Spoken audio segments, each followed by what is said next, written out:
तो यहाँ पर अब हमारे पास जो है ना क्लास 10th एनसीईआरटी मैथ का एक्सरसाइज 3.4 का क्वेश्चन नंबर 1 है। एक देखेंगे, देन उसके बाद 2 और 3 4 5 को हम लोग देखने वाले हैं। तो पहला प्रश्न क्या है वो देखते हैं। करना क्या है, इसमें कुछ सूचनाएं दी हुई है। इन सूचनाओं के आधार पर हमको 2 चर वाले रैखिक इक्वेशन यानी कि समीकरण बनाने हैं और समीकरण बनाने के बाद जो है उसको हमको हल करना है। तो देखो, जब भी शब्द समस्या हमको दे, कुछ सूचना दे दे और बोल ले इसके आधार पर इक्वेशन बना लो, तो प्रश्न अलग अलग तरह का होते हैं। तो उसको तुमको सबसे पहले जो है ना कुछ शुरुआती बातें, उस क्वेश्चन से रिलेटेड कुछ शुरुआती बातें तुमको पता होनी चाहिए कि अगर फ्रैक्शन भिन्न वाला क्वेश्चन पूछता है तो उसको कैसे सॉल्व करेंगे, अगर एज वाला क्वेश्चन पूछता है तो उसको हम कैसे सॉल्व करेंगे। अगर तुम एक क्वेश्चन को समझ पाते हो ना, तो लगभग इस पैटर्न पे आधारित जितने भी क्वेश्चन आने वाले हैं उस पर थोड़ा सा तुम अगर दिमाग लगाओ तो वो सारे क्वेश्चन जो है सॉल्व होने शुरू हो जाते हैं। प्रैक्टिस बहुत ज़्यादा ज़रूरी है, ये हमेशा ध्यान रखो। आ जाओ, पहला क्वेश्चन देखते हैं। और ये जो प्रश्न है ये आधारित है फ्रैक्शन यानी कि भिन्न पर आधारित है।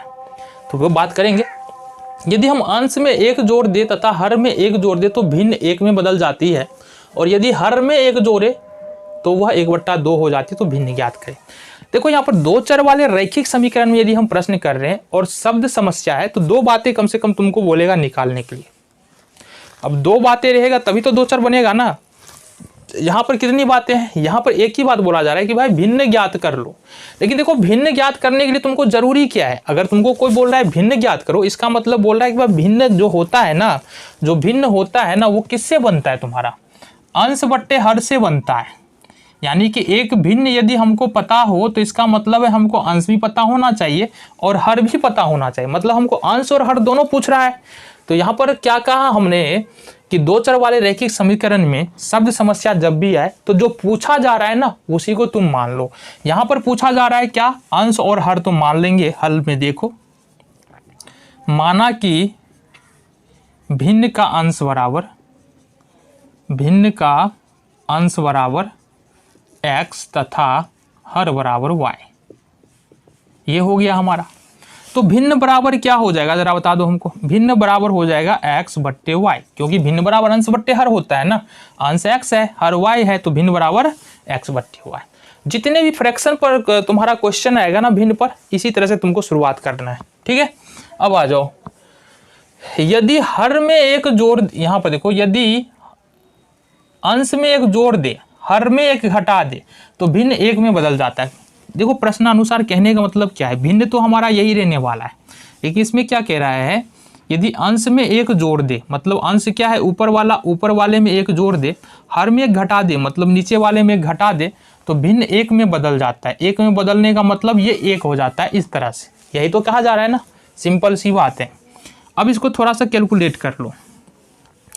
क्रॉस मल्टीप्लीकेशन होगा, यहाँ से ये हो जाएगा x + 1 और ये होगा y - 1। क्लियर है।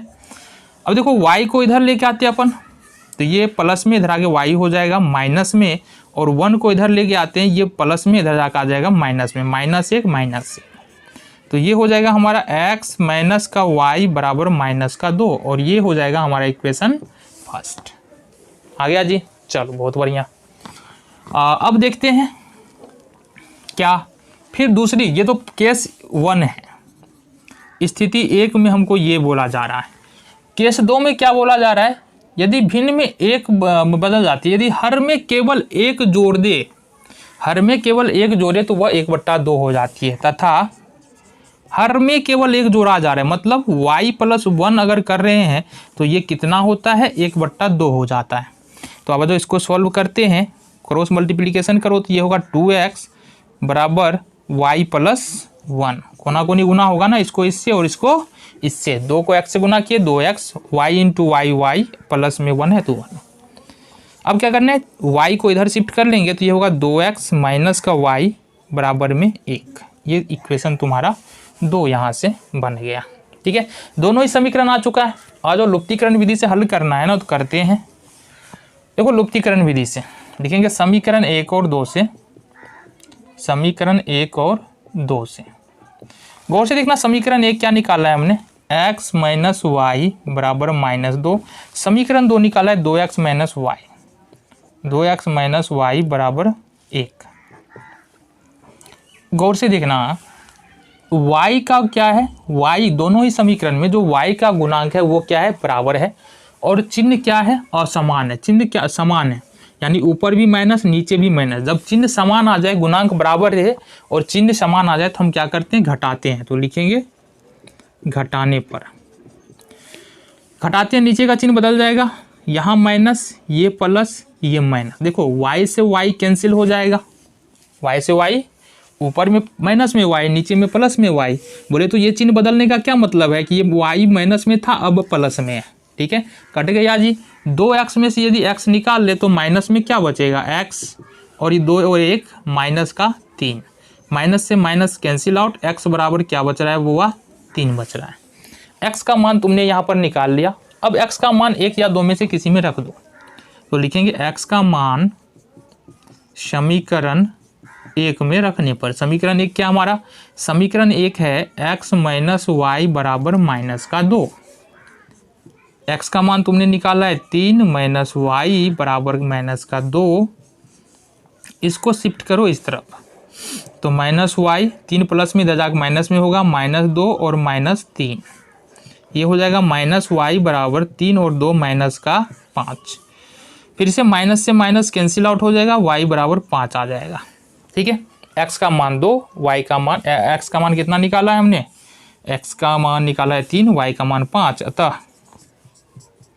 भिन्न बराबर क्या होगा हमारा, भिन्न क्या था देखो ना यहाँ पर, x बट्टे वाई, x बट्टे वाई बराबर क्या हो गया, 3/5। ये हमारा आंसर हो गया। लेकिन क्या जो ये आंसर हमने निकाला है वो सही है? तो आ जाओ हम बात करते हैं क्या है। यदि अंश और हर में 1 जोड़ दे तो दोनों, अंश में 1 जोड़े हर में 1 घटाए तो भिन्न 1 में बदल जाता है। करके देख लेते हैं। ये है हमारा फ्रैक्शन, अंश में 1 जोड़ देते हैं, हर में 1 घटा लेते हैं, तो 3 1 4 बट्टे 5 1 4, 4 से 4 कैंसिल आउट हो जाएगा, 1 हो जाएगा। मतलब देखो ये क्या है कि जो भी बातें बोली जा रही है ना, इस फ्रैक्शन के साथ सेटिस्फाई हो रहा है, इसको संतुष्ट कर रहा है। मतलब ये प्रश्न हमारा बिल्कुल सही है।